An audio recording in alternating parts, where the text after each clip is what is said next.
Hey, good morning, good afternoon, everybody. Welcome to another episode of Drop the Gloves. Tim, we're into February. You're moved. You're in your new place. How do you like it with all your bedrooms and toilets and one percenter stuff that a lot of people don't have and you take for granted? How is it? How's life in the upper crust? Life is good. If you're watching on YouTube, obviously new background, and I apologize for the dark lighting. I haven't quite figured it out, and I didn't know when I woke up that we were doing an episode today, but here we are. The move went great, all things considered. It's just a lot of work. Like Thursday night, all day Friday, all day Saturday, all day Sunday, 2 apartments in different locations, moving into one unit, no movers. We did all the couches, the beds, like the frames, like all the bureaus and desks. It was a lot. I'm exhausted, but everything is in here, and we're just kind of slowly picking at, putting things away, and everything finds a home. And the place itself is great, so it's good to have it behind us. And yeah, it's been great. Did you have to cleanse your stuff before she was moving it into the van? Like, how much did you throw out before she started grabbing your stuff? Not a ton. We keep, there's a lot of stuff we have 2 of. Like, hey, we don't need 2 of this or 2 of that, so let's just donate 1 or get rid of 1 or whatever. But still a lot of stuff. We have a garage. It's like full of things. We're like, how is this 2 people's worth of stuff? It's crazy. You can't stop bragging. Yeah. Okay. I'm exhausted. I just carried the groceries upstairs, and my legs are like jelly right now. It's crazy. Wow. Yeah. How are you, John? Are you going to be able to get through this episode, or should we just cancel? We have the next 25 minutes to find out, so we'll see. And for those of you watching on YouTube, you can tell Tim's in his bad boy mode with his beard. He's usually clean shaven. He looks intimidating. It's hard. It's hard to kind of get over. But I'm good. I'm a little tired. We had a men's league last night. Only 6 guys showed up, so I played the whole game. And I'm a little hard on the refs because I feel like I know the rules fairly well. And I almost got kicked out of the game because he blows a call, and we're playing. This team was really good, and we're hanging in there. It's 2-0 at that point, and we're playing good. It's a third period. They passed the puck the length of the ice. And for my listeners out here, I was never a referee, but I feel like I got a good handle on the rules. Tell me if I'm wrong.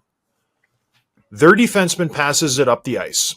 It's all the way up the ice, past the red line, right near our blue line. So it's gone over the blue line, the red line, approaching our blue line. A guy in my team is about to pick it off to go the other way. The intended pass getter, so the guy who was going to get the pass, lifted my guy's stick. The puck goes through both of them, does not touch anybody, goes the length of the ice. Icing. No brainer. Ref calls it off, the other team gets the puck, and they score. I try to be charitable, and I try to be nice just because it's just what I do. And I'm not swearing, I'm like, that's an icing. It's a no-brainer icing. He's like, no, they were both going for the puck. No, they weren't, first of all. But even if they were, nobody touched it. It's an icing. It's a no-brainer icing call. No. And he gives me this line. I know who you are. Just because you played in a certain level doesn't mean you know the rules. And I go, I don't care where league I played, but like everybody knows it's an icing. I said, I just talked to their bench. They think it was an icing. You're wrecking this game. And he just was giving me a hard time. He's like, don't take this personal. I'm like, I am taking this personal because we've been getting screwed all game, I feel like. Because I get hooked and held all game long, and I don't get any penalties called on me just because I am who I am. And what I do as a guy if someone tries to toe drag me, I don't overly hit them, Tim, but I stand my ground. So when they cut in, I'm there. And so I did that earlier in the game. One of their guys who was dipsy doodling, I was just there when he cut in, and I buried him. And he called a penalty on me. And I just asked the ref, I'm like, am I not allowed to stand here? Can this not be my space? Were you there the same way you were there when Louis Eriksson was chasing his dump? Is that what you mean by there? No, I hit Louis Eriksson clean. This guy, I was just standing there, holding my ground like a pick in basketball. Anyways, so I played the whole game other than those 2 minutes. And I feel fine. And we lost, by the way, because after that ref gave me a hard time, I stopped playing for a shift and they scored again. I was like, I'm not going to touch him. And I gave a guy a breakaway and he scored because I was being petty. And that's just how I am. But anyways, moving on. I feel fine. And the reason we're doing an episode today is because stuff has happened since our last episode on Thursday. The big build-up. JT Miller, Elias Pettersson. What is Vancouver going to do? Will they, won't they? The president coming out and just pouring gasoline on this fire of an organization. Well, the rubber hit the road, and the guy who leaves, everybody already knows, is JT Miller. Two-time friend of the show. He's on the move again, going back to New York. Three-time friend of the show? Yep. Boy, he loves it here.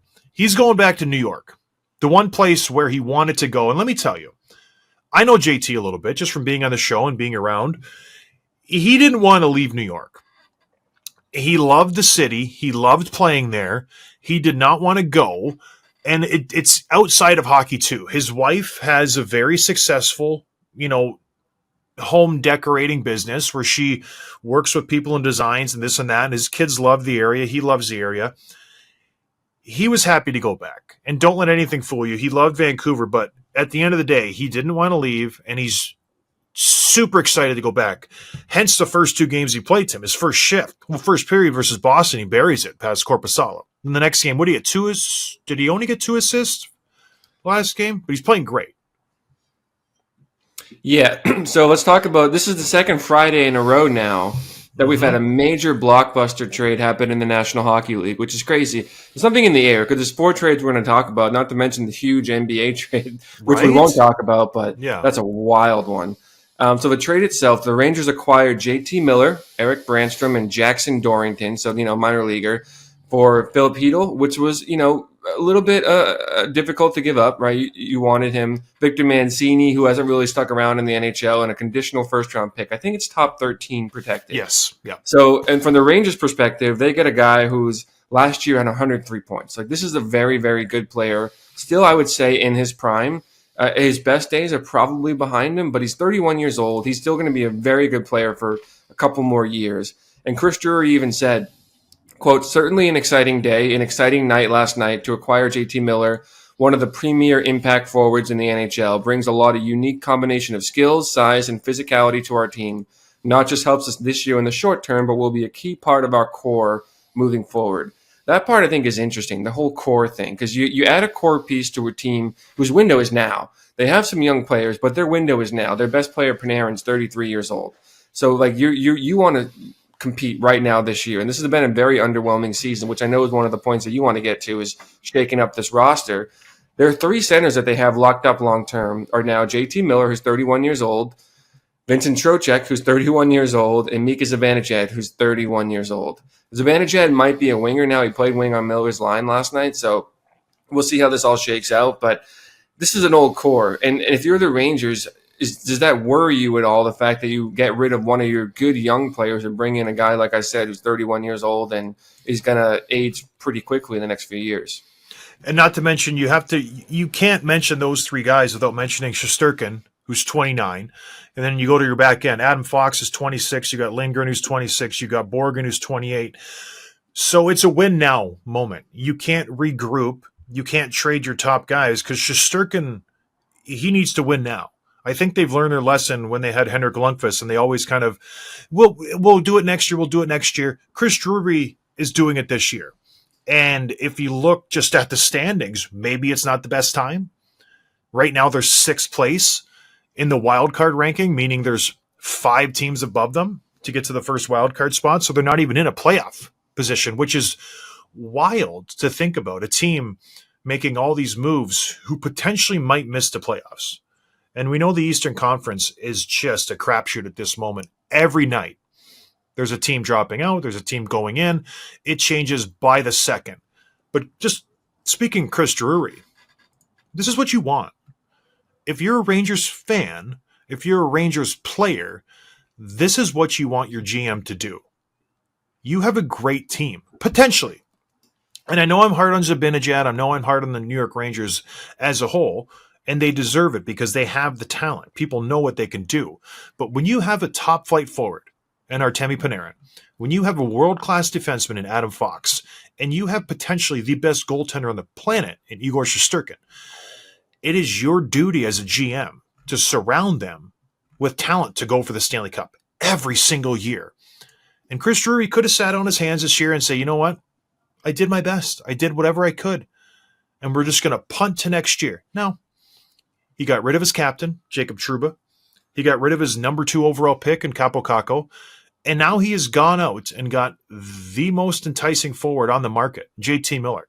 And like it or not, we have to look at this trade in a little like a microscope. This is it. We can't look 2, 3, 4, 5 years down the road, because then we don't know what's going to happen. But just today, Tim, this season, the New York Rangers have a better chance to win the Stanley Cup this year than they did 2 days ago. JT Miller is better than Filipino. He immediately makes an impact on this team. The one problem the Rangers had for the last 3, 4, 5 years was shoring up the top 6. Can Kako fill that spot? Can Lafreniere fill that right-hand spot? They could not find that right winger spot. They tried. Will Cully, is he going to be that spot? You bring in guys. You brought in Tarasenko. You had Kane there. Who can fill that right side? Well, with the addition of JT Miller, they have a solid top 6 now. A very, very potent first 2 lines that can go out there and be a threat every time they're on the ice. Last year, they were very one-dimensional. When they shut down Zibanejad and Panarin, who else scores? Trocheck came through at moments, and he was the guy, and Lafreniere carried the weight a lot of the time. Now you have 2 solid lines. But going back to Drew, you have to give him GM of the year. I think you have to. For the pressure that he was under, for the players that he moved, and just the status they held on that team. Your captain, one of your cornerstones in the future in Capo Caco, to gas those guys, and then to trade Filipino, former first-rounder, who was part of your plans moving forward. I think this is a home run for the New York Rangers.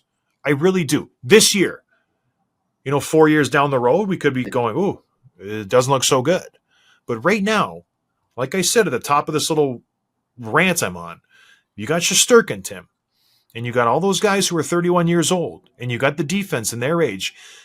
You have to win now. There's no tomorrow. There's no next year. There's no, okay, well, we're going to regroup. This is it. This could be the last chance. They're not going to be better next year. So I love this move by Chris Drury. And not just what he produces in terms of putting up points, but don't you think that he fills a need for the Rangers in terms of like his intensity and his energy, and even like he plays with anger that I don't think a lot of guys on the Rangers have. I think Trouba had it, but he's not there anymore. Yeah. Rempe probably has it, but he's very, very limited in what he can do. There's not a lot of guys in that lineup that bring that saltiness, that sandpaper, that JT Miller. Like, there's not a lot of guys in the whole league that can do that combination at a very high level. So JT Miller is bringing that. And it is interesting that he's been on the Rangers before. And some people are pointing this out, the fact that they missed his best years. They traded him away in 2018, I believe. The year before that was his most points with the Rangers, with 56. And then he goes and plays with the Lightning. He goes and plays with Vancouver. Obviously, the last 3 years for Vancouver, 99 points, 82 points, 103 points. He's on pace for about 70 to 75 this year. He might pick it up a little bit. Got to think he's been distracted and not 100% focused, but it is a little bit tough to swallow that you had this player, got rid of him for his prime, and now bring him back at the tail end of his prime. But like you said, the market is what it is. You like the player. You know he wants to be there. And I don't think you gave up, too much to get him. So I think it's a great move for the Rangers, like you said. And this will hopefully kind of see them leapfrog the standings as they kind of continue through the next couple of weeks. Yeah, Hedo's a great player. Could be really, really good. The problem with he's injury prone. Like he cannot seem to stay healthy, and it's a terrible thing to say, Tim, but he's one concussion away from being done for his career. Like he's had some big issues in that department, and then Mancini could be a top 4 D-man for Vancouver. We'll see. He'll be given the opportunity. Maybe they made another deal that could push his ice time down a little bit. In the first round pick, it'll be 13 or lower, so it's not anything to get excited about. It's not going to be a lottery pick, so it is. It's a crapshoot at that point.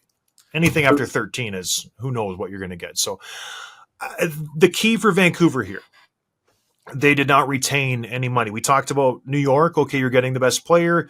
You extend your Stanley Cup window. You improve it this year. Your odds go up.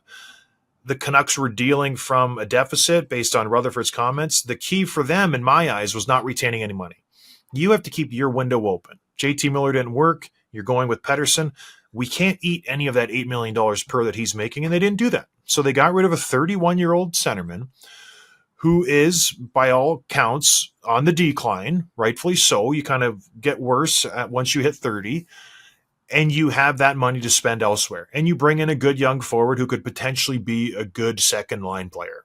So it's a win, and then you get a first-rounder. So I think both teams benefit, but at the end of the day, I think the Rangers slightly win this trade. Miller's a stud, man. I don't care what anybody says. I like the way he plays the game. He is a game changer. He's a culture changer. And we'll get into it in a little bit. He was loved in the locker room based on comments we've heard from Frank Saravalli. Yeah, that's the interesting thing. So you mentioned, on paper, the Canucks got a little bit worse. Although you could make the argument, and a lot of people are trying this, like, okay, it's addition by subtraction. Now you're going to see the team, the drama's gone. It's behind you. The awkward elephant in the room. And I don't mean that Miller's the elephant. I mean the tension between Miller and Pettersson, obviously. And so that's gone. And now you focus on moving forward.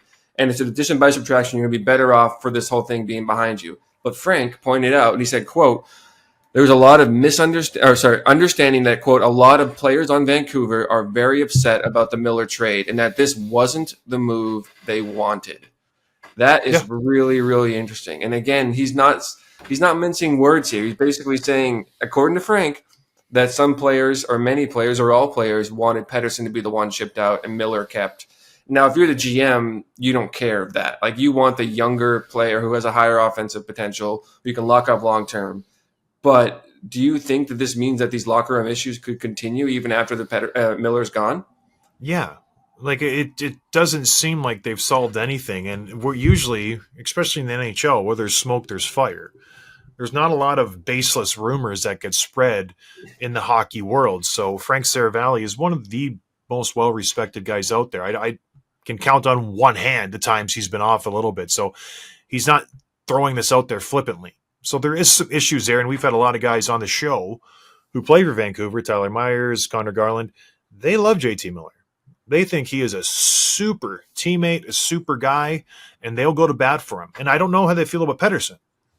They probably would say the same thing. But what's interesting is usually when you trade, a high-end player like this, and you're the GM, you talk about the player, wish him well. We're focusing on the guys that are here now. We want to win now. We bring in Philip Hedl, a first-rounder. We're not rebuilding because look at who we have. We have Quinn Hughes. We got Brock Besser. And now we have Elias Pettersson. He is our guy. He is our rock. Build that guy up. What does Patrick Alvin do? Nah. He doesn't say anything positive about Pettersson. So this is his quote when a reporter asked him, well, what does Elias Pettersson have to do now that JT Miller's gone? Where does his role go? And he says, well, that's part of being a professional hockey player, especially when you commit to that kind of contract. My expectation is higher on him than anyone else on our team, and I expect him to meet my expectation, and I expect him to meet his own expectation. And so far, he has not done that. If you talk to him, he's disappointed, but he's aware of it, and I know that he's capable, and he will work at it. It doesn't ring, Tim, a huge endorsement of your star player who you're about to pay $11 million, does it? It kind of pings at, I don't know what to do with him. He's got to play better. Is that what you want your GM saying after you deal JT Miller in this high drama scenario?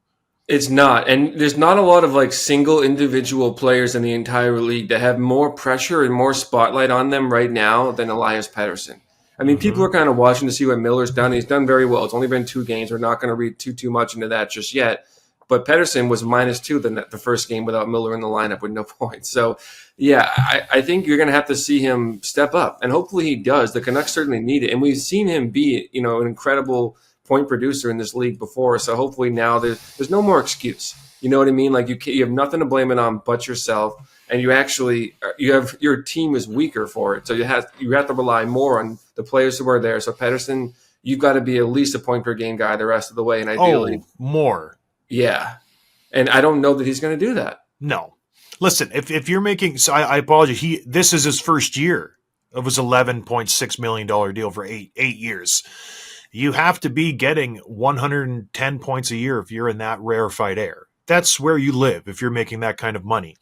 And the fact that the GM is challenging him to be better, it's like, holy moly, boy. Like, if you need to challenge your $11.5 million superstar to play better, you're already you're already done. Like, he should be playing better. And now he loses a really good player that he could play with. But it's just, I went back and forth with Pettersson for years now. I Yeah. I didn't like this guy 3 years ago. I thought he was selfish. He was just looking out for number one. He didn't want to sign a long-term deal. Oh, we're going to see what the team does. I don't want to commit to this team. We'll see how it goes. And then I thought he turned the corner. But then JT Miller comes in. He maybe starts challenging him, maybe trying to get him to be a better player, be a better teammate. And then he waffled and he took a back seat. And then the infighting started in the locker room. And all of a sudden, he's reverted back to that guy who I don't really like anymore. But this is a huge moment for him. And maybe he embraces it.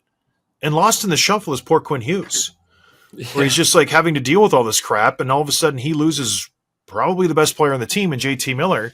And he's left sitting there, well, what the hell do I do? Like, let's go, you guys. So it's an interesting scenario. The GM challenging the best player, JT Miller getting shipped out, and you get some good pieces in return. But where do the Vancouver Canucks go from here, Tim? Like, where do you see this franchise? Because it doesn't seem like, you mentioned, the locker room issues are still there. You're not getting any better. Do you see this team being a Stanley Cup contender? No, not this year. And it's too bad. And actually, kind of that tees up perfectly to the next segment, which is the other trade they made over the long weekend. Long weekend for me. Vancouver Canucks acquired Marcus Pettersson, Drew O'Connor from the Pittsburgh Penguins for Danton Heinen, Vincent Desharnais, Melvin Fernstrom, minor leaguer, and a first-round pick. Which is kind of funny because now they already had two Elias Petterssons, and now they have Marcus Pettersson, all spelled the same way. I was reading up on Marcus. I knew he's been a pretty good defenseman for Pittsburgh for a few years now. And the reading on him is that he's a first pairing guy. He averages over 22 minutes a game. He played 25 in his first game with Vancouver, but Quinn Hughes was out that night. He does everything pretty well, but nothing like exceptionally well, but no major weaknesses either. But the big thing that you want from him and what makes him so valuable is that he can log those heavy minutes and you can match him against the first line pretty that's a really a coach's dream, and it allows guys like Hughes and Ronick and other guys like him to go out and produce offense when Pettersson's on the ice. So it's a good pickup by them, and I think hopefully it indicates that they're still competing this year, just like the Rangers are on the outside looking in of a playoff spot, but they're going to be fighting for this. So I think this is a good sign that they still intend to compete for a spot, and I think this is a team that could upset some teams too in the first round because it's just so wide open. So that's to answer your question. I think this is still a team that sees that their window is still open right now, but I don't think necessarily that there's a non-zero chance that Pettersson gets dealt as well, Elias Pettersson. There's still some chatter around that even after the JT Miller trade. Yeah, he's not going to get traded. I don't think anybody would.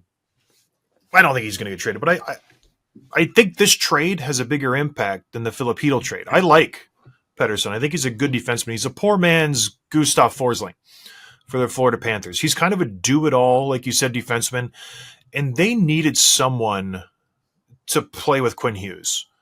They had Philip Ronick last year, and they played a ton together. I don't know why they haven't put those two back together a lot this year. He's been playing with Tyler Myers. He's been playing Ronick. He hasn't really found a consistent partner. If they can lock him in with Marcus Pettersson, and then that frees up Ronick and Myers and Derek Forbert. I don't like Derek Forbert. And those bottom 6, 7, 8 guys to fill out the bottom 4, I think they will have a very, very good decor that they can build around. But I like this trade. I like Marcus Pettersson. And it's interesting, Sidney Crosby after this trade, and don't, rule out Drew O'Connor too. He's a very good bottom 6 forward who knows his role, and he can, put some goals in every now and again when he needs to. Not when he needs to, when he can. Sidney Crosby texted Rick Tocchet right after the trade saying, you got a good one.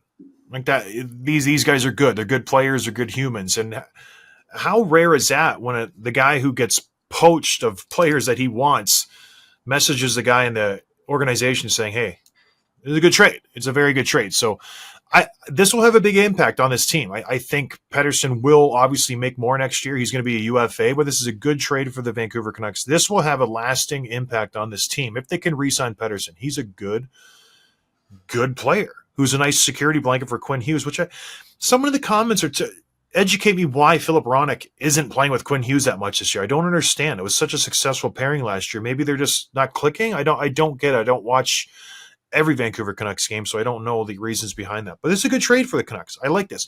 It also signals, Tim, Pittsburgh's done. They're done. They're selling the ship. They're like third last in the Eastern Conference. That's it. So we'll talk about this at another time, but the Pittsburgh Penguins, just an abject disaster since what's-his-face, Kyle Dubas, took the reins and just turned this team into a complete dumpster fire with bad contracts, old players, not a lot of prospects. Like, what the hell are we doing, Pittsburgh? Now all of a sudden I don't know. Anyways, anything else on this trade, Tim? No, I was just thinking, I remember when Dubas took that job, and we both said on the show, like, I don't think there's a harder GM job in the league right now than the Pittsburgh Penguins. And not because they were the worst team. It was because they were like, they weren't quite that bad, but nowhere. It was crazy. It wasn't hard. You just had to make hard decisions that first year. Get rid of Letang. Yeah. Get rid of Malkin. Keep Crosby for sentimental value, but remake that roster. And he didn't do it. He leaned into those three guys. He brought in Carlson, brings in some other vets, and it just didn't work. He should have just got rid of them all, cut bait, and started again. But now he's reaping what he sowed, Tim. This team is terrible, and there's no signs of any hope on the horizon for the Pittsburgh Penguins, unfortunately.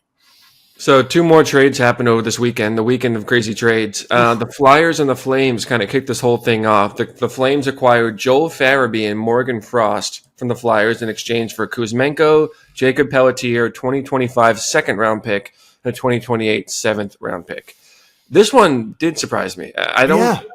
Farabee and Morgan Frost are fan favorites. I think they're frustrating players at times, like a Jake DeBrusk type, where like, you should be better. We've seen you be better. Why aren't you better? And it hasn't quite strung it together for long enough.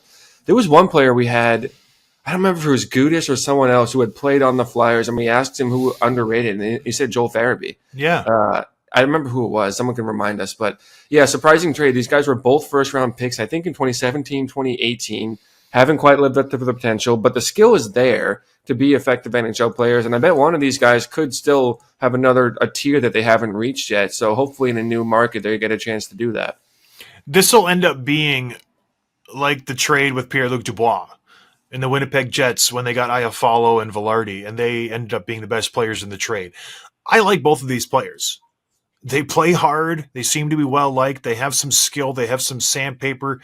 This is a great trade for the Calgary Flames. I don't know any other way around it. Kuzmenko, obviously a very good scorer. Pelletier in a second-round pick. It's a good return for them, but boy, oh boy.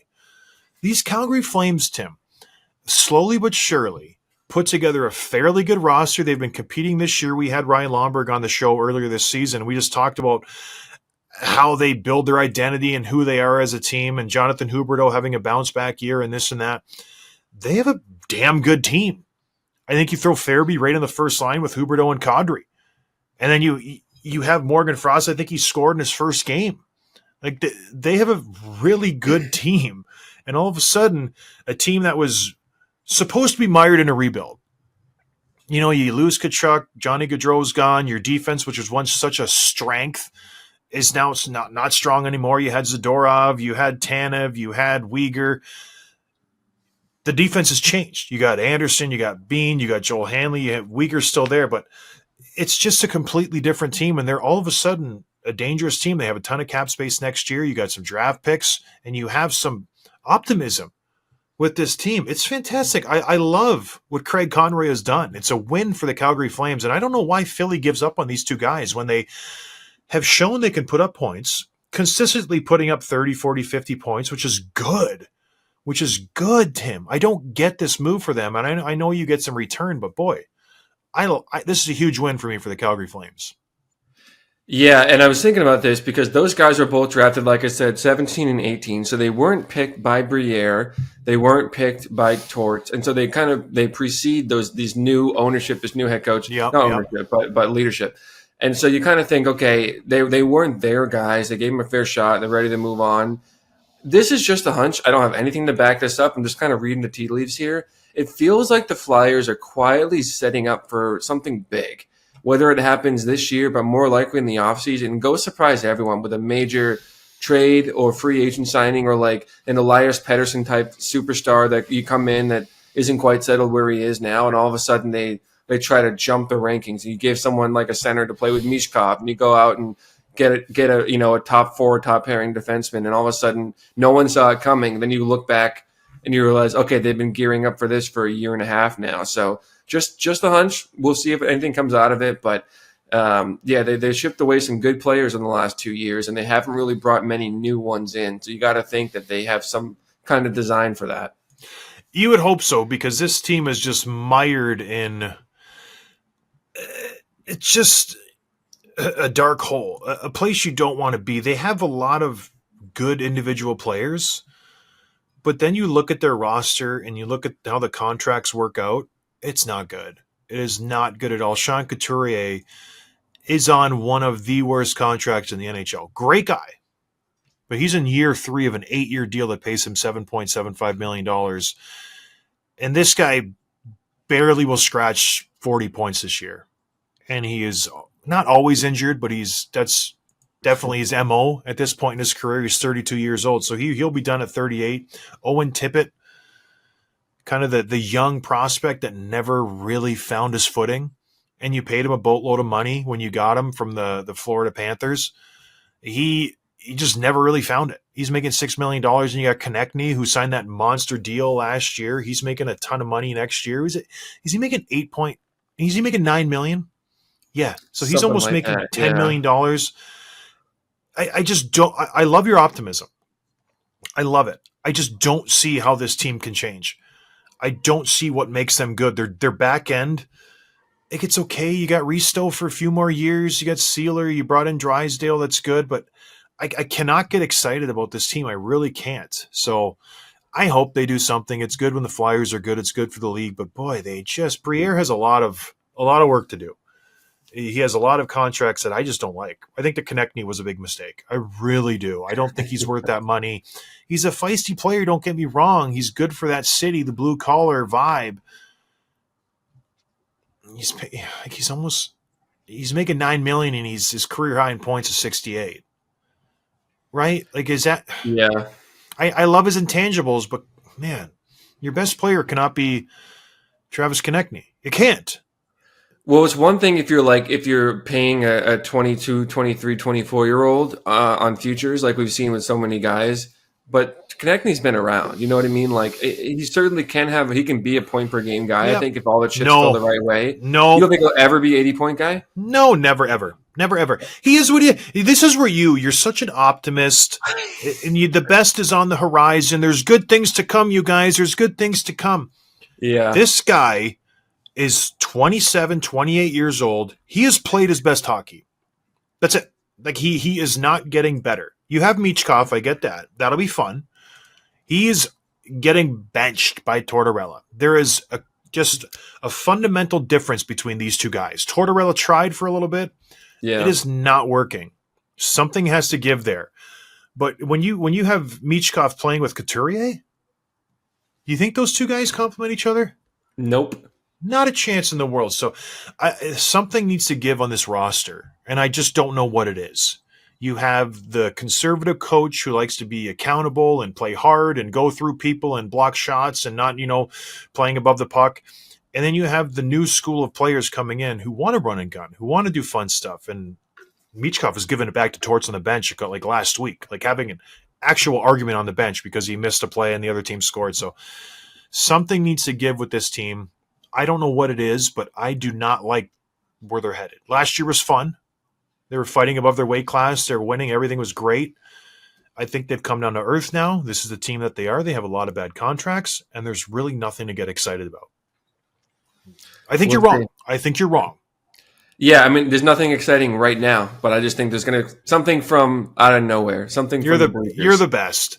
Tim's the type of guy you want to have as a friend, because when times are tough and you're just like, gosh, this sucks. Nothing's going right. Tim's in your ear going, it's going to get better, bud. It's going to get better. You know what?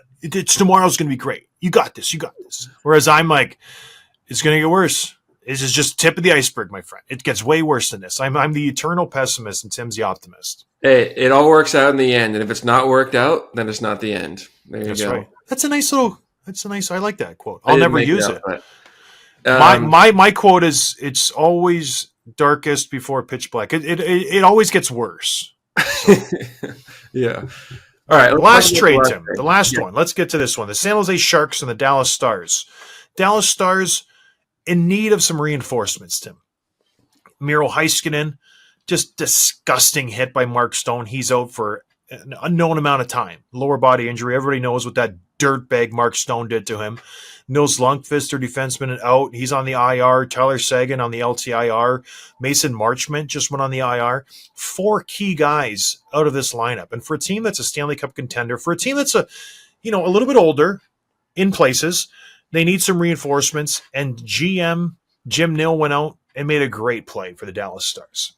Talking to the San Jose Sharks, Mikael Granlund, Cody Ceci, 2 good veteran players, guys who can help this roster not only now, they can play big minutes, but they can help them in the playoffs too. They've been there, done that. He swings a trade with these guys. He gives up a first rounder, he gives up a 4th rounder, and he gets 2 solid veteran NHL players just to kind of calm the storm in Dallas. Because right now there's a lot of unknown. And as for Mike Greer, he hits it out of the park too. I think both of these teams get an A+ in this trade. Mike Greer brings these guys in. He knows they're rentals. He knows he's going to lose them at the trade deadline. Well, he jumps the gun. Gets a first rounder, gets a 3rd rounder, and then he opens up some playing time for his young forwards to maybe get a little more ice time. Because this core for San Jose, Tim, it's very exciting.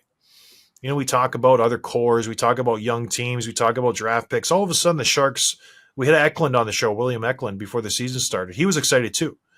You got Macklin Calabrini, you got Will Smith. They bang a trade for that Askarov goaltender, and all of a sudden your pipes are secure for the next 5 to 10 years. Momentum is happening in San Jose. I like this move from Mike Greer. Then you add another first-round pick to go along with theirs next year. So it's good. The momentum is happening. They have a good pipeline. It's very, very nice. They did not retain any money like they did in the Brent Burns trade. So it's a win for both teams. What did you think about this trade, Tim? I think I agree with everything you said. I really like of course, obviously. Granlund. I talked about Granlund like 2 weeks ago. I think he's a great player. I think he's a low-end top line guy, but a great second line guy, all things considered. The only part, again, maybe you can tell me I'm wrong for thinking this, but I'm a little bit worried that the Dallas Stars, who have very high hopes, who are playing very well, considering some major injuries, you get some cap space because of LTIR and because of some relief. And I wonder if they should have done something a little bit more than this. Like you have an opportunity to go out and get some pieces that you haven't had in a few years because you've been spending to the cap and you've had a pretty healthy team minus the Sagan thing. But don't you think if you had an opportunity, wouldn't you want a little more than a Granlund and a Ceci if you finally get the chance to go out and make a splash and then you go out and get just 2 pretty good serviceable veteran players? Or am I totally off here? Well, what do you suggest them do then? You want them in on the JT Miller? Do you want them to go out to get like a superstar? I don't know. I mean, I don't have the list in front of me, but I saw 2 other contending teams go out and get Miller and Rantanen in the span of 8 days. So I feel like there were moves to be made out there, and if I dug a little bit, I could look at that. So I'm not disappointed. I'm just something I was thinking about over the weekend when I saw this thing come through. Yeah, I think when you look at their roster, they didn't need first-line help. I think they needed depth help with this team because you have Robinson, you have Hintz, you have Stankoven, you have Duchesne, you have Marchment. You have all those pieces, so I don't think you needed to swing for the fences. And on the back end, the same goes for the back end, where you have really good defensemen on the back end. You just needed guys to come in and to plug a hole. Right? And you have your great goaltender in the back end in Ottinger. So it would be nice, yeah, if everybody could go out and get a Rantanen. I think the Carolina Hurricanes, they needed a Rantanen. They need a guy to kind of be that superstar and a guy they can lean on when times get tough. I think the Stars have that. I think it's Rupe Hintz. I think it's Jason Robertson. I think they have those pieces. So I don't know. I feel like this is a great move from Jim Nill.